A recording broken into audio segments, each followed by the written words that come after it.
Hi. I missed you guys so much. This is how much.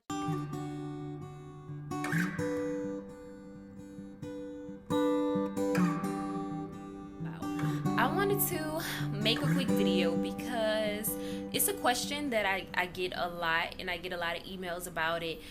You guys email me, telling me your certain situations about, let me get the camera right. Telling me your situations and telling me about, your relationships, and wondering if the guy that you're with, I need to put on some lip gloss. Yeah, let's do that. And wondering if the guy that you're with is the one. Is he the person you're supposed to marry? Should you guys break up? And things like that. Wait, let me get my lip gloss. Okay, my camera went out. But the main reason I started my channel was for it to be a Christian YouTube channel. So the fact that I can talk and interact with so many of you is really nothing but God, and I'm really grateful for it. But the reason I wanted to make this video was to just elaborate on the subject a little bit more on a bigger scale on YouTube, rather than just an email with each of you individually. And it's not to say not to email me, but I'm just saying somebody else might have this question, so I wanted to make a video. Wait, I gotta get comfortable. Okay, so basically, the number one question that I receive is, how do I know that he's the one? How do I know that I should marry him or that I should end up with him? I get that question a lot, and I always respond and ask, are you a Christian? And if you are a Christian, you really have to judge this man by his fruit. Don't make excuses. Don't say, well, he's in the process of getting saved. He'll get saved one day. If he's not saved right now at this moment, you should not be entertaining him. And I'm going to tell you why. So you ask, okay, is he the one? And there's so many things that go into, could he be the one for you? And I want you to understand that it's not just about you. It's about your future kids. It's about your future grandkids. It's about so many other people connected to this that's not even you. So when you put yourself in a predicament where you yoke yourself up with somebody that's not saved, you put yourself in a predicament where now you have to be concerned about, okay, is this man going to be a godly example for my children, for my grandchildren? And if you know that answer is no, then he is not the one. And I know it's hard, and I know it's hard to accept, but just imagine the pain that you'll save yourself when you are spiritually matched with the right person. And just imagine the pain that you'll save your kids and your grandkids. And that's not to say people that are unsaved are bad people. No, there are plenty of good people that just aren't saved. But a godly man is better than a good man any day. Any day. Contrary to what the world will tell you, a godly man is way better than a good man any day. So when you start to say, okay, I want to know if he's the one, and you go into prayer about it and you ask God, show me his fruit, show me the fruit of his life. Now, if you start to look at the fruit of his life and it's not Christian fruit, then don't sit there and tell yourself, okay, one day it'll be Christian fruit. One day, it'll be this. No, don't go off potential. Where is he at right now? Because if you're going off of, he says he's going to get saved, and then you end up with this man and he never does, and he never grows past the point that he's at right now, you're going to be so upset with yourself. So ask yourself, if he never grows past this point, potential aside, could I be with this man? Could I have joy and happiness from being married to this man? Would I be okay with producing kids with this man, knowing that he might not be able to be a great example? So you're looking at his fruit. The fruit ain't good. The fruit is rotten. He still curse. He still go out. He still drink. He still smoke. And you're looking at all these things and you're like, but he says that he's saved, he goes to church. No, those are just works. Those are works to put on the Christian mask, to put on the Christian jersey. What is his life looking like?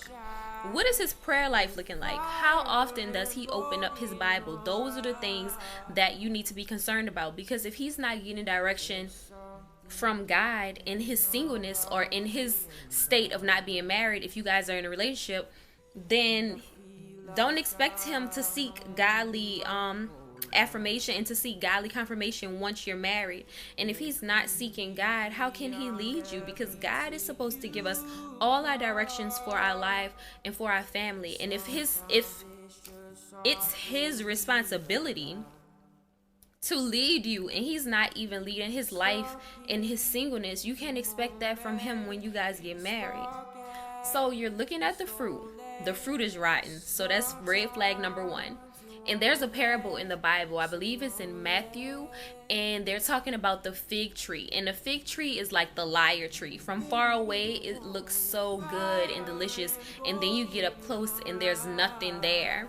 And that's how a lot of Christians are. From far away, on social media, on all these different platforms, they look so good, and then you get up close and it's like they just like the world. They're just like unsaved men and unsaved women. So that's why it's so important to do like you do in a grocery store. Pick up the fruit, look at it, look around it. Is it rotten? Is it good? Is it ripe?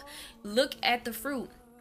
And don't be ashamed to, have standards. You're supposed to have standards because, like I said, this is bigger than you. So when you say to yourself, okay, his life doesn't reflect Christ, his behavior, his words, he still curse, none of that reflects Christ. He still goes to the club, even though God says, come out from among them. He still does all these things, but he says he's a Christian. And that's just his mouth talking. What does his heart say? Because out of the out of the mouth the heart speaks. So if he's still cursing, still talking crazy, still doing all of these crazy things, don't fool yourself into thinking once he gets a ring on him, once he goes to church consistently, if I can just get him to read his Bible consistently, if it's so many if I just, and you're putting yourself in a predicament where now you are his savior, and that's not your place. So if you are in a situation, and listen, this is not to say everybody's perfect. There are Christians who still deal with things, but it's a difference in how we deal with things. We don't run to smoking, we don't run to weed, we don't run to the clubs when we're lacking and when we're feeling some type of way. As Christians, we run to God.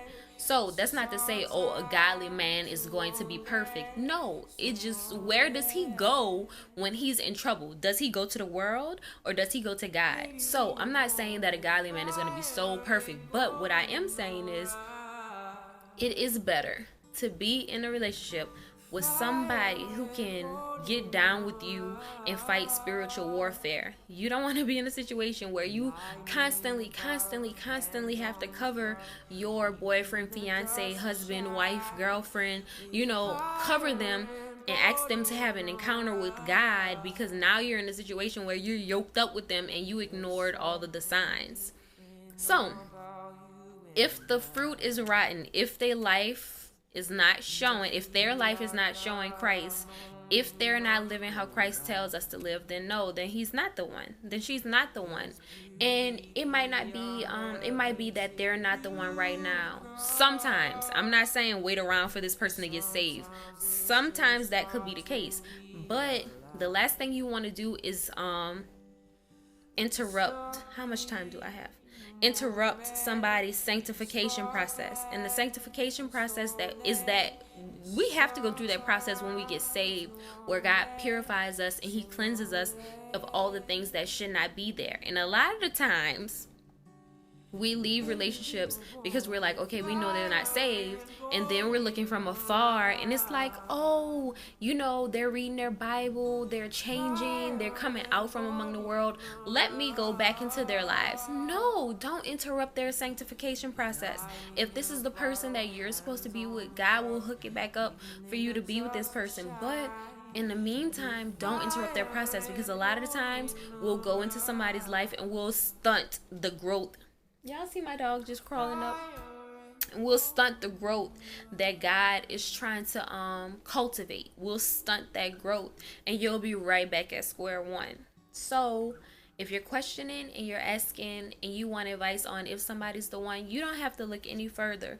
Look at your Bible. The Bible tells us the exact type of person we should be with: gentle, patient, kind, loving, caring, living out the gospel, somebody that's living the truth. And if they're not, then don't put yourself in a position where now you're unequally yoked and you're spiritually mismatched. You don't want to do that. So yeah, like I always say, I'm praying for you guys. Even if I don't know what's going on in your life, I just ask God to just touch whatever situation that you may be in right now. And I will see you guys on the next video. Bye.